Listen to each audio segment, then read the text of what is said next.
We got news updates and food shortage updates. We have a major event in Israel as a missile hits a soccer field.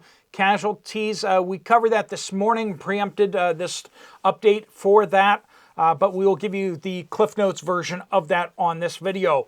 We have big cryptocurrency news from the Bitcoin conference with the Donald Trump giving the keynote address there. RFK also addressing the conference. We have an insider who is talking with somebody from the Federal Reserve, giving an insider's look on what they are talking about and what they're actually buying. So you can see not what they say, but rather what they're actually doing. Reports of lunch meats being impacted by the recalls that we reported yesterday, and surgeries may now be delayed due to a shortage of IV products. That and more on today's Poplar Report.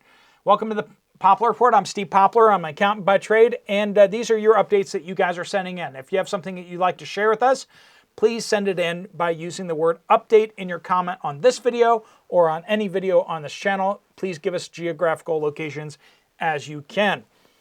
We do want to thank our sponsor, Genesis Gold Group, who helps people prepare for what's coming. And a lot of people have money sitting in retirement accounts. If you want to move that over to gold, silver, or platinum, Jonathan and his team can answer your questions and see what that's like. They also do have the Prepper Bar, which is a fantastic product out there. If you want to buy it just outright, you don't need a retirement account for that. If you're not holding it, you don't own it, right? So that's the best way to go. The Prepper Bar, you get a nice big discount by using the code Poplar. I'll put that down in the pinned comment down below. There'll also be a link at the end of the video to find out more about the IRA side of things or the retirement side of things. So this morning, we discussed the missile that hit a soccer field in Druze in northern Israel. 30 casualties with at least 10 killed. Now we're getting reports of an 11th has perished as well. The missile hit the soccer field while kids were playing, and it's looking like it's going to be a major watershed event in leading up to the invasion of Lebanon. So we'll keep you updated on that. But the Prime Minister, Benjamin Netanyahu, did fly back, cutting his trip to the United States short to fly back direct to Israel so that he could be there for this. This is definitely going to be the impetus and the fuel probably to move forward the conversation about invasion of southern Lebanon that we've been talking about on this channel for a while now. Donald Trump delivered the Bitcoin 2024 keynote address, promising to make USA the Bitcoin superpower of the world. And now, of course, I'm a little bit skeptical about Bitcoin, not because I don't appreciate what they're doing and what they're trying to do. I believe that the federal government is going to mess with it so bad. I know they already are. I do not recommend necessarily getting into Bitcoin with anything more than you're willing to lose. I think precious metals is the way to go, but that's my opinion, and I know some of you disagree on that. If you want to get into it, Ethereum, or Bitcoin, but know that there are risks there, and the security could be potentially broken by the new quantum computers that are coming out. Anyway, Donald Trump says that he wants to ensure that cryptocurrencies are mined, minted, and made in the United States. And he's also promising the Operation Choke Point 2.0, which is basically what the federal government is supposedly doing to beat down the price of Bitcoin so that people don't all flock into it. That he said that will be immediately ended and that there will not be a central bank digital currency or a CBDC. There will never be with him as president.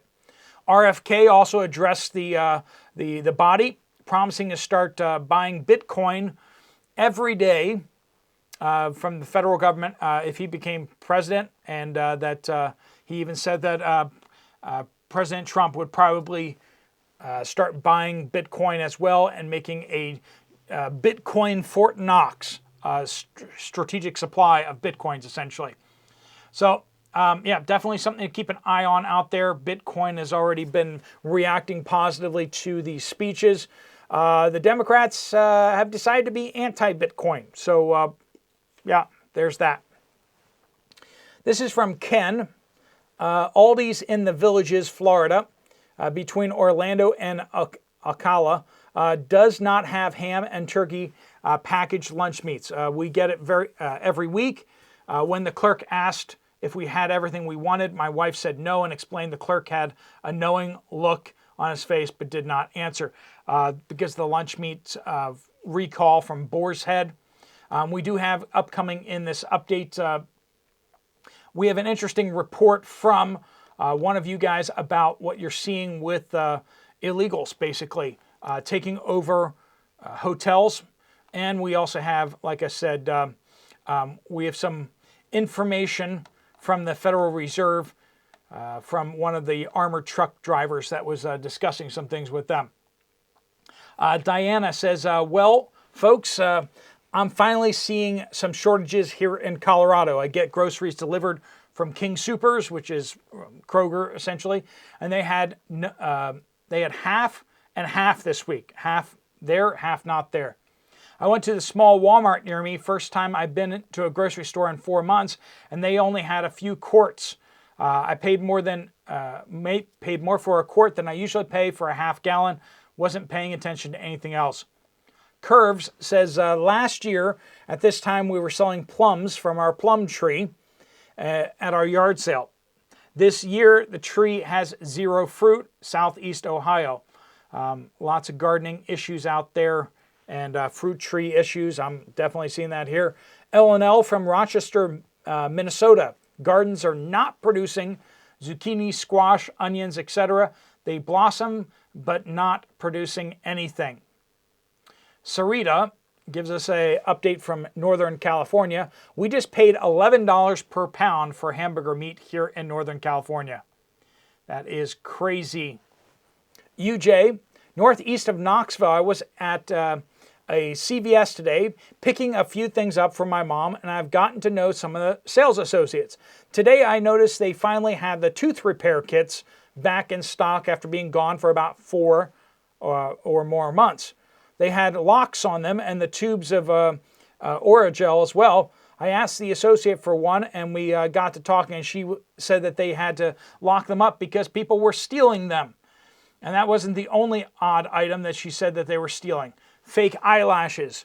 Yes, fake eyelashes. And flea collars. Crazy.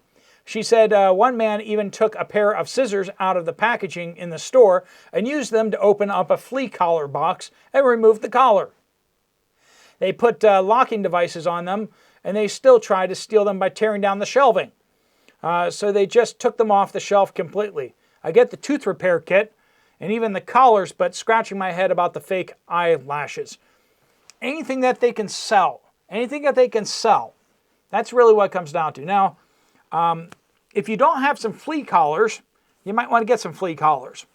We learned this over in Central Asia, working in Afghanistan.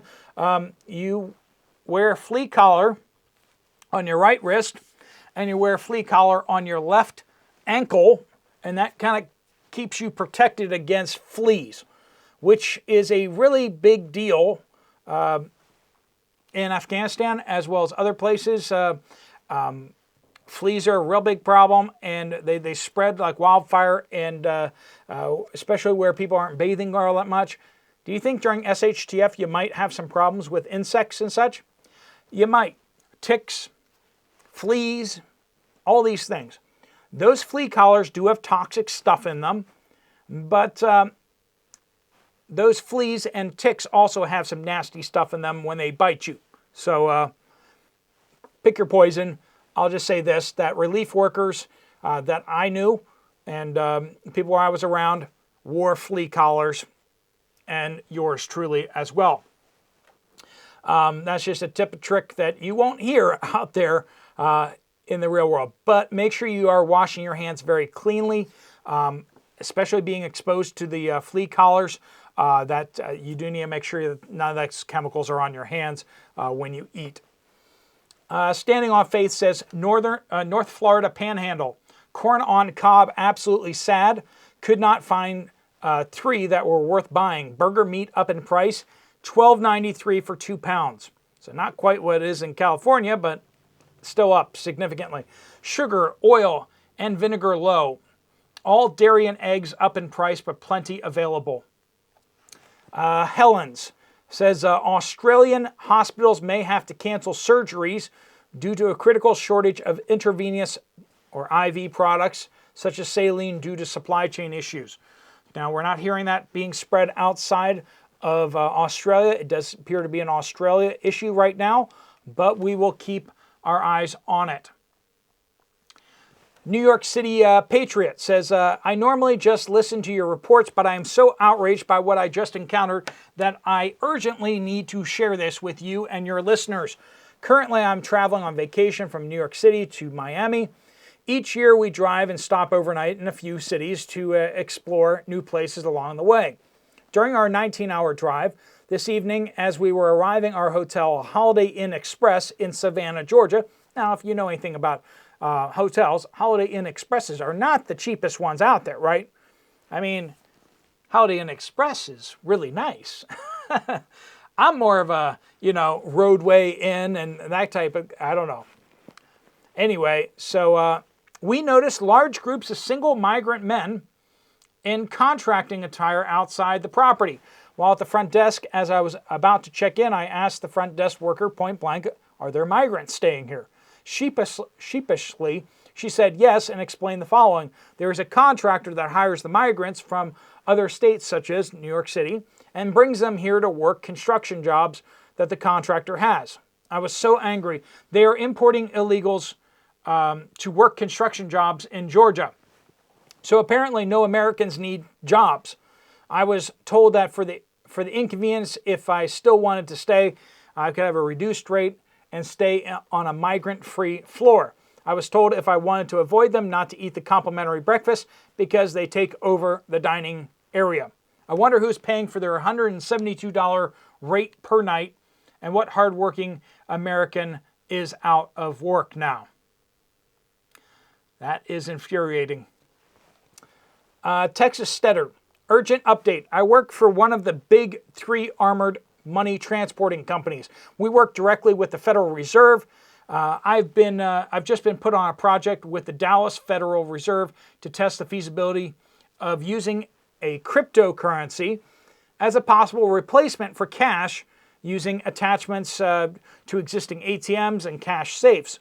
Speaking with my counterpart over there at the Federal Reserve, I asked if Americans are being switched to the FedNow, and she said no. FedNow was only about overnight bank interests in government accounts. Now, it is also between bank and bank transfers, and according to the Federal Reserve, it is also going to be rolled out for people to use for transfers between people. But she said, no, FedNow was only about overnight bank interests in government deposits. It's a red herring. I think the USD will be replaced with Tether. I asked why this versus Bitcoin or XRP, and she said, look at how much of the U.S. Treasury Tether has bought. They practically own us. She also said casually over lunch about silver, she said, everything I save is precious metals or crypto. So the Federal Reserve employees are all like just buying crypto and precious metals. Funny how that works, right? No one at work holds anything but stocks, bonds, etc. might be nationalized, but they're only buying metals, precious metals, and crypto. Interesting. The people at the Federal Reserve agree with us because they see how the sausage is made. They see where this is headed, and they know that only suckers hold dollars and morons hold treasury bills and savings bonds. I mean, like if you're loaning the federal government money right now, that's just silly. That is just silly. Buckshot says, last night I decided to stay in my grand camper van because they were staying at hotels recently. I at the rest area. I was a bit uncomfortable glamping, glamour camping, right, in a public area, but when another van, this is like I said, a rest area along the highway, but when another van and small SUVs showed up around 7 p.m., I was at ease. Went to sleep, woke up around 1 a.m. and counted 20 vehicles. That I could see. I left at 4 a.m. The parking lot was practically full of cars. Half of them had blankets tucked into the windows for sleeping. I was shocked and sad at the same time. This is somewhere in Connecticut. A lot of people not able to stay in their homes. A lot of people having to start living out on the road, living out of their cars. Yeah, but Joe Biden says that this is the best economy that the United States has ever seen. I'm sure there was never a time in the past where people actually had to sleep in their cars more than today. Anyway, if you want to get some more information from Genesis Gold about what you can do with your retirement account, there's a link right there. If you want to check out another video from this channel, there's one right up there. Thanks so much for watching. Steve Poplar of the Poplar Report.